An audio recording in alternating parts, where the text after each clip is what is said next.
नमस्कार दोस्तों, जय श्री कृष्ण, राधे राधे। दोस्तों, कहा जाता है कि शादी के बाद पति की किस्मत पत्नी के ऊपर काफी हद तक निर्भर रहती है। शादी के बाद कुछ लोगों की किस्मत पूरी तरह से बदल जाती है और सफलता की राह पर चलने लगती है। वहीं कुछ लोगों की किस्मत शादी के बाद से ही बर्बाद होना शुरू हो जाती है। बर्बादी का कारण पत्नियों की कुछ गलतियां भी हो सकती हैं। भविष्य पुराण में पति पत्नियों के कुछ नियमों का जिक्र किया गया है, जिसमें पत्नी की कुछ गलतियों के बारे में बताया गया है। अगर पत्नी शादी के बाद कुछ गलती करती है तो उसका सीधा असर उसके पति पर और उसकी किस्मत पर पड़ता है। अगर आप पति के साथ भोजन करती है तो ये वीडियो जरूर देखिएगा। तो दोस्तों, चलते हैं और सुनते हैं गुरुजी से कि वो क्या कहते हैं इसके बारे में। नमस्कार दोस्तों, स्वागत है आप सभी का एक बार फिर से। दोस्तों, सच्ची श्रद्धा से कमेंट में जरूर लिखें हर हर महादेव, राधे राधे। दोस्तों, आपने ये कहावत सुनी होगी कि हर सफल इंसान के पीछे एक औरत का हाथ होता है। ये कहावत यूं ही नहीं कही गई है। दरअसल हिंदू पुराण में भी पति की सफलता के पीछे पत्नी को ही अहम कारण माना गया है। कई मामलों में तो पति की तरक्की भी रुक जाती है। इसलिए शादी के बाद पत्नी को कुछ कायदों का ध्यान रखना चाहिए। तो चलिए जानते हैं ऐसे नियम कायदों के बारे में जो पत्नी को जरूर पालन करने चाहिए।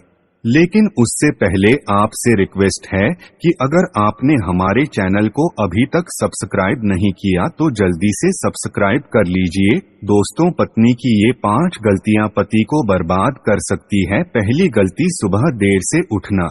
कोई भी पत्नी अगर सुबह सूर्योदय के बाद भी बिस्तर पर सोती रहती है तो वहां काफी मात्रा में नकारात्मक ऊर्जा पैदा होती है। ऐसा कहा भी जाता है कि देर से उठने वाली महिलाओं के पति को हमेशा दुर्भाग्य का सामना करना पड़ता है। इस ऊर्जा का सीधा प्रभाव पति के सौभाग्य पर पड़ता है और पूरा दिन बेकार जाता है। इसीलिए पत्नी को हमेशा सूरज निकलने से पहले उठ जाना चाहिए। दूसरी गलती, साफ सफाई ना रखना। जो महिलाएं अपने घर की साफ सफाई नहीं करती तथा जिनके कमरे से बदबू आती है, वहां दरिद्रता को आने में देर नहीं लगती। यथार्थ पति की कमाई पर भी असर होने लगता माना जाता है। जो महिला गंदगी रखती है उसके पति का खर्च ज्यादा होता है। इसलिए पत्नी को घर और कमरे की हमेशा साफ सफाई करनी ही चाहिए। तीसरी गलती, पत्नी का रोज नहीं नहाना। जो भी पत्नी या महिला रोज नहीं नहाती हैं, यह अपने आप को साफ नहीं रखती है। वो महिला नेगेटिव एनर्जी हुई रहती है और इसके इर्द गिर्द नेगेटिव और ऊर्जाओं का भी आभास होता है। दोस्तों, ऐसे में पति आलसी हो जाता है और उसे काम में या किसी भी चीज में मन ही नहीं लगता। चौथी गलती, पत्नी का लड़ना और कटु वचन बोलना। अगर महिला अपने पति से हर बात पर लड़ती है या झगड़ती है तो पति का माइंड डाइवर्ट हो जाता है, जिसका असर उसके काम और व्यवहार पर भी दिखता है।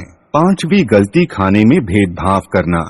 जो कोई भी महिला अपने पति को खुशी मन से या तहे दिल से खाना नहीं खिलाती, उसके पति की बर्बादी वहीं से शुरू हो जाती है। वही दोस्तों, भोजन करने से पहले 5 अंक, 2 हाथ, 2 पैर और मुख्य, इनको अच्छी तरह से धोकर ही भोजन करना चाहिए। भोजन से पहले अन्य देवता तथा अन्नपूर्णा माता की ध्यान करके उनका धन्यवाद करके बोलना चाहिए कि सभी भूखे प्राणियों को भोजन प्राप्त हो और ईश्वर से ऐसी प्रार्थना करने के बाद ही भोजन की शुरुआत करनी चाहिए। भोजन बनाने वाली महिलाओं को स्नान करके ही शुद्ध मन से ही मंत्र जाप करते हुए रसोई घर में प्रवेश करना चाहिए और भोजन बनाना चाहिए। इसी के चलते दोस्तों, सबसे पहले 2 रोटियां एक गाय के लिए और एक कुत्ते के लिए अलग से निकाल कर रखते हैं और फिर अग्निदेव को भोग लगाकर ही बाकी घर वालों को खाना खिलाएं।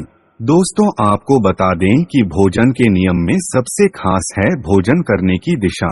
भोजन पूर्वोत्तर की ओर मुख करके ही करना चाहिए। दक्षिण दिशा की ओर करके किया गया भोजन भूत प्रेतों को प्राप्त होता है। ऐसा करने से घर में प्रेत आत्माएं आकर्षित होती है और वही पश्चिम दिशा की ओर किया गया भोजन रोगों की वृद्धि करता है। दोस्तों, बिस्तर पर बैठकर अपने हाथों पर रखकर या टूटे फूटे बर्तनों में भोजन कभी नहीं करना चाहिए। ऐसा करने वाला व्यक्ति नर्क की ओर बढ़ता है। दोस्तों, आपको बता दें कि ऐसे मनुष्य के हाथों द्वारा भोजन कभी नहीं करना चाहिए। कंजूस के द्वारा वैश्य के हाथ का शराब बेचने वाले का दिया हुआ भोजन और व्यास का धंधा करने वाले व्यक्ति का भोजन कतई नहीं करना चाहिए, इससे व्यक्ति को नरक की यातना भुगतनी पड़ती है। भीष्म पितामह कहते हैं कि भोजन के दौरान थाली में अगर बाल या कंकर आ जाए तो उसे वहीं पर छोड़ देना चाहिए। बाहर लाने के बाद भी खाया जाने वाला भोजन दरिद्रता का सामना करने पर मजबूर कर देता है। थाली को अगर कोई व्यक्ति लांघ जाए या ठोकर लग जाए तो ऐसा भोजन दूषित हो जाता है, इसे ग्रहण नहीं करना चाहिए। दोस्तों, भीष्म पितामह ने अर्जुन को बताया कि एक थाली में जब भाई भाई भोजन करें तो वो अमृत के समान हो जाता है। ऐसे भोजन में धन धान्य, स्वास्थ्य और लक्ष्मी की नदी होती है। ऐसे भाई को नरक नहीं जाना पड़ता, स्वर्ग की प्राप्ति होती है। और वही भीष्म पितामह के अनुसार पति पत्नी को एक थाली में भोजन करने को निषेध माना गया है। भीष्म पितामह के अनुसार एक ही थाली में पति पत्नी भोजन अगर करते हैं तो ऐसी थाली को मादक पदार्थों से भरी हुई थाली माना गया है। पत्नी को पति के भोजन करने के उपरांत ही भोजन करना चाहिए, जिससे घर में सुख समृद्धि बढ़ती है और 7 जन्मों तक का साथ मिल जाता है। वही पतियों के लिए भी जरूरी है कि वो घर की लक्ष्मी यानी अपनी घर की औरतों का सम्मान करें, उन्हें हमेशा खुश रखें। जो व्यक्ति घर की औरतों का मान नहीं करता, उनके साथ मारपीट करता है, तो ऐसी गलतियों के कारण दुर्भाग्य हमेशा आपके पत्नी या फिर पति के पीछे ही रहेगा, जिसके कारण दोस्तों भाग्य कभी भी आपके हित में नहीं रहेगा। दोस्तों, दुर्भाग्य से बचने का उपाय भी है, लेकिन इसका मतलब यह नहीं है कि कर्म ना करें और उपाय के सहारे ही अपने आप को तरक्की के राह पर ले जाते रहे। दोस्तों, आपको ये बात बता दूं कि अच्छे कर्म का फल हमेशा अच्छा ही होता है, इसीलिए कोई भी अच्छे कर्म करने से आप चुके ना। रोज सुबह उठकर सच्चे मन से बिना किसी फल का आशा करते हुए अगर गायत्री मंत्र का ध्यान करें तो इससे आपको सद्बुद्धि की प्राप्ति होगी। अपने माँ बाप तथा अपने परिवारों का आदर और सम्मान करें, उन्हें इज्जत दें और हमेशा खुश रखें। इससे आपकी जिंदगी में पुण्य मिलता है और बुरे समय कभी भी नहीं आता। अब जो मैं आपको बताने जा रहा हूँ उसको सूर्योदय के बाद और सूर्यास्त से पहले आपको करना है। आप एक रोटी ले और उसको अपने ऊपर से घड़ी की दिशा में 31 बार घुमाना है। ये करने के बाद रोटी किसी कुत्ते या फिर किसी नदी में बहा दें, इससे दुर्भाग्य आपके पास कभी नहीं भटकेगा।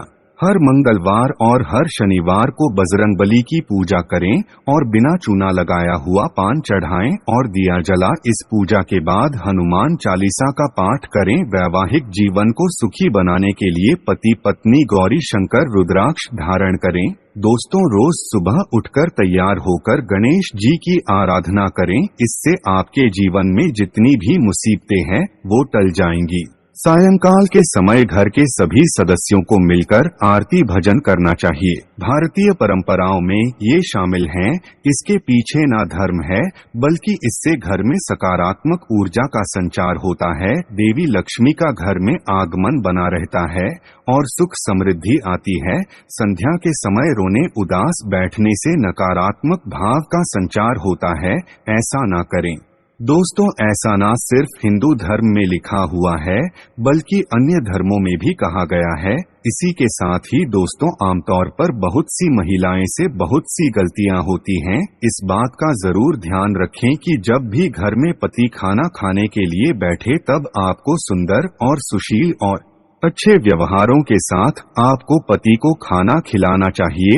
लेकिन अक्सर महिलाएं क्या गलती करती हैं कि जब भी पति खाना खाने बैठते हैं तब बहुत से घरों में पत्नियां विशेष रूप से उन्हें नई नई बातें बताती हैं और कई बार तो कड़वे वचन भी खाना खाते समय बोल देती है।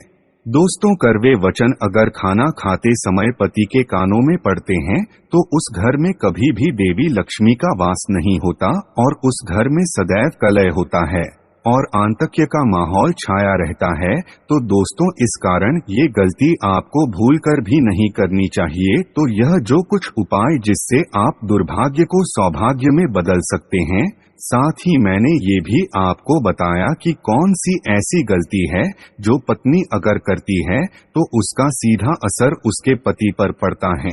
दोस्तों उसके पति का दुर्भाग्य आ ही जाता है और वे कभी भी अपने वे मुकाम को नहीं पा सकता जो वो पाना चाहता है। अपनी जिंदगी में वो रिश्तेदारों में सबसे पीछे रह जाएगा, उसे सफलता नहीं मिलेगी। तो दोस्तों अगर आप भी उन महिलाओं में से एक है जो चाहती है कि उनके पति तरक्की करें, उनके घर में सकारात्मकता का संचार हो, धन का आगमन हो, उनके पति को हर वो मुकाम हासिल हो जो वो पाना चाहते हैं, तो आप इन गलतियों को करने से बचें। कभी भी एक ही थाली में पति पत्नी भोजन ना करें। इससे आपको पता ही है कि आपके घर में नकारात्मक ऊर्जा का संचार होगा, घर में दरिद्रता आएगी। इसी के साथ ही अगर आप ये चाहते हैं कि ऐसा ना हो तो ऐसी गलतियां भूल कर भी ना करें। तो दोस्तों आज की वीडियो में बस इतना ही ज्ञान। अगर वीडियो आपको थोड़ी सी भी ज्ञानवर्धक लगी तो वीडियो को लाइक कीजिए, शेयर कीजिए, साथ ही हमारे चैनल को सब्सक्राइब कीजिए ताकि वीडियो की अपडेट आपको मिलती रहे। साथ ही कमेंट सेक्शन में जय माता दी लिखना ना भूले। आपका बहुत बहुत धन्यवाद।